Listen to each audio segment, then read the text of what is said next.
শুধুমাত্র এই দোয়াটি একবার পড়েন, আল্লাহ তাআলা আপনার 90 বছরের গুনাহ মাফ করে দেবেন ইনশাআল্লাহ।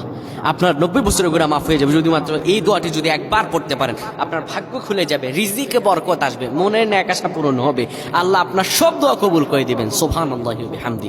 এত ফজিলত, এই দোয়াটা আপনারা শেয়ার করে দিবেন। এই যুবকেরা, আমল না করেও সওয়াব পাবা। তোমার একটি শেয়ারে, একটা বাটনে প্রেস করে তুমি সওয়াব পেয়ে যাবা। কারণ তুমি আমল না করো, অন্য কেউ যদি তোমার শেয়ারের বদৌলতে আমল করে সওয়াব তুমি পেয়ে যাবা। নবীজির হাদিস। আমার ভাইয়েরা, আল্লাহর কাছে দোয়া করা, আল্লাহর কাছে দোয়া চাওয়া, এটি হলো মুমিনদের কাজ। আমার আল্লাহ বান্দাকে বলেন, বান্দারে উদউনি আস্তাজিব লাকুম, আমার কাছে চাও, আমার কাছে চাইলে আমি আল্লাহ তোমাকে দিয়ে দিব। কেউ যদি একবার এই দোয়াটি পড়তে পারে, দোয়াটি হলো রব্বি ইন্নী যালামতু নাফসি ফাগফিরলি।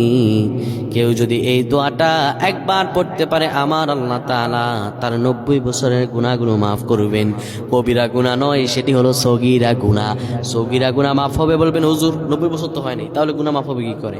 আপনার যত বছর হয়েছে তত বছরের সগীরা গুনাহ মাফ হবে, আর বাদ বাকিটা কাউন্ট করে আপনার আমল নামায় নফল নামাজ